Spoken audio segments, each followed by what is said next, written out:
పేరు అమర్, ఏఐటీసీ అల్లూరు సీతారామరాజు జిల్లా కో-కన్వీనర్గా బాధ్యతలో ఉన్న. అలానే ఆంధ్రప్రదేశ్ వీధి విక్రయదారులు చిరు వ్యాపారస్తుల సంఘానికి ఈ జిల్లా బాధ్యతల్లో ఉన్నాను. నిన్న మన హుక్కుంపేట సంతలో విజిలెన్స్ అధికారులు వచ్చి తూనికల మీద ప్రత్యేకంగా నిఘా పెట్టి ఒక రైడ్ చేయడం జరిగింది. ఆ సందర్భంలో కొంతమంది డిజిటల్ ఖాతాలు ఏర్పాటు చేసి గిరిజన రైతుల్ని వాళ్ళు సంపాదించి తీసుకొచ్చినటువంటి, కష్టపడి పండించి తీసుకొచ్చినటువంటి ఆ అటవీ ఉత్పత్తులు, గిరిజన ఉత్పత్తుల్ని స్థానికంగా ఉన్నటువంటి గిరిజన సావుకారులు కావచ్చు, దళారులు కావచ్చు, గిరిజనేతరులైనటువంటి దళారులు కావచ్చు, యావత్ మొత్తం అంతా కలిపి అక్కడ వ్యాపారాలు నిర్వహిస్తున్నటువంటి వాళ్ళందరూ కూడా స్థానికంగా ఉత్పత్తులు తీసుకొచ్చి సంతలో అమ్ముకునేటటువంటి రైతులని, అలానే గిరిజన మధ్యవర్తిగా ఉన్నటువంటి వ్యక్తుల్ని పూర్తిగా మోసం చేస్తూ ఉన్నారు ఖాతాల రూపంలో. అందులోనే డిజిటల్ ఖాతాల్లో ప్రతి కేజీకి 100 గ్రాములు లేదా 50 గ్రాముల చొప్పున ఖాతాల తూనికల్లో తేడా తీసుకొచ్చి స్థానికంగా ఉన్నటువంటి గిరిజనులందరినీ తీవ్ర స్థాయిలో మోసం చేస్తూ ఉన్నారు. ఇది సంవత్సరాల తరబడి ఈ దోపిడీ జరుగుతూ ఉంది. ఇది నిన్న వెలుగులోకి వచ్చింది ఒక మీడియా కథనంలో. దీన్ని మేము తీవ్రంగా వ్యతిరేకిస్తూ ఉన్నాం. నెలల తరబడి శ్రమతో వ్యవసాయాన్ని చేసి ఆ ఉత్పత్తులు తీసుకొచ్చి సంతల్లో, వారపు సంతల్లో అమ్ముకుంటుంటా ఉంటే ఎటువంటి శ్రమ చేయలేనటువంటి మధ్యవర్తి దళారీ వ్యవస్థ అంతా కూడా ఈరోజు గిరిజన ప్రాంతంలో ఉన్నటువంటి గిరిజన రైతుల్ని దోచుకునేటటువంటి క్రమంలో వీళ్ళు దళారీ వ్యవస్థ ఉన్నది. దాన్ని తీవ్రంగా మేము వ్యతిరేకిస్తూ ఉన్నాం. మళ్ళీ ప్రధానంగా దీన్ని పసిగట్టాల్సినటువంటి, దీన్ని నివారించాల్సినటువంటి ఇటు రెవెన్యూ అధికారులు కానీ, స్థానికంగా ఉన్నటువంటి విజిలెన్స్ అధికారులు కానీ నిమ్మక్క నీరెత్తినట్టు వ్యవహరిస్తూ ఉన్నారు. అంటే ఎప్పుడో విషయం బయటకు వచ్చి ఒక మీడియాలో ఒక సంఘటన బయటకు వచ్చిన తర్వాత అప్పుడు వెళ్ళి మేము విజిలెన్స్ అధికారులమే, మేము రెవెన్యూ అధికారులమని చెప్పి రైడ్ చేయడం సరిపద్ధతి కాదు.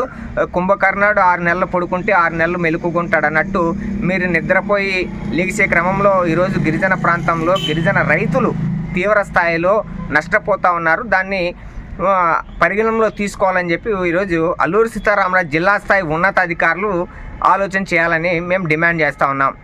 ఇప్పటికైనా మించిపోయింది లేదు. నిన్న జరిగిన దాంట్లో మీరేదో అధికారులు వచ్చారు, రైడ్ చేశారు, తర్వాత ఒకరు ఇద్దరి మీద చలానాలు కట్టించే పద్ధతిలో, అంటే ఫైన్లు కట్టించే పద్ధతిలో నడిపేసి వెళ్ళిపోయారు. అది కాదు. ఇది ప్రతి వారపు సంతల్లో తీవ్ర స్థాయిలో పెద్ద ఎత్తున రైతులు మోసపోతూ ఉన్నారు. కాబట్టి దీన్ని నివారించి గిరిజన ప్రాంతంలో రైతుల్ని కాపాడే దిశగా వాళ్ళ శ్రమకు తగిన ప్రతిఫలాన్ని వాళ్ళకు అందజేసే పద్ధతుల్లో మార్కెట్ కమిటీ వాళ్ళుగా అసలు పూర్తిగా ఇక్కడ నిర్లక్ష్యం, వాళ్ళు పూర్తిగా నిద్రపోయినటువంటి పరిస్థితి తప్ప వాళ్ళు రైతులకు సంబంధించి ఆలోచన చేసే పద్ధతుల్లో మార్కెట్ కమిటీ వాళ్ళు లేరు. దాంట్లో భాగంగానే ఈరోజు మనకి పాడేరులో ఉన్నటువంటి ఓల్డ్ బస్టాండ్లో రైతు బజార్ విషయం కావచ్చు, అలానే శుక్రవారం పూట జరిగేటటువంటి సంత విషయం కావచ్చు, ఇది పాడేరులో కళ్ళకి కనబడుతూ ఉండేటటువంటి విషయం.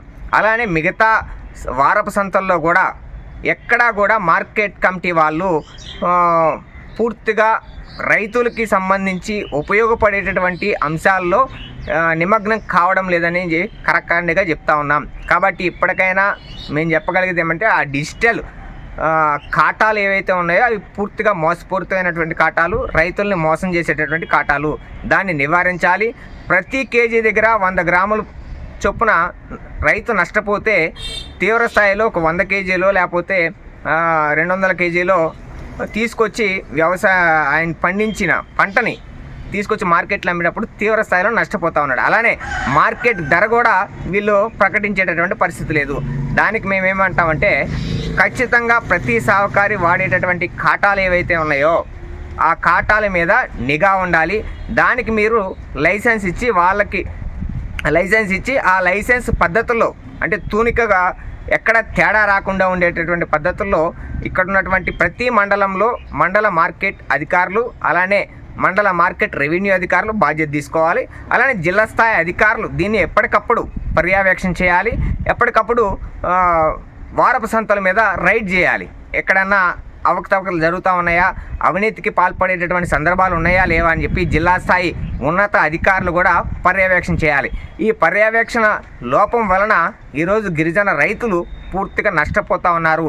ఈ నష్టాన్ని మీద ఖచ్చితంగా మేము వ్యతిరేకిస్తూ ఉన్నాం. అలానే దీనిపై దళారీ వ్యవస్థ చేస్తున్నటువంటి దోపిడీలపై ఆంధ్రప్రదేశ్ వీధి విక్రయదారుల కార్మిక ఫెడరేషన్, చిరు వ్యాపారస్తుల ఆర్గనైజేషన్గా భవిష్యత్తులో ఈ దళారీ వ్యవస్థ మీద పోరాటాలు నిర్వహిస్తామని ఈ సందర్భంగా తెలియజేస్తా ఉన్నాం. ఇప్పటికైనా జిల్లా స్థాయి అధికారులు తక్షణమే ప్రతి వారపు సంత మీద అక్కడ ఉన్నటువంటి మౌలిక వసతుల మీద నిఘా పెట్టాలి, పర్యవేక్షణ చేయాలని చెప్పి మేము డిమాండ్ చేస్తూ ఉన్నాం.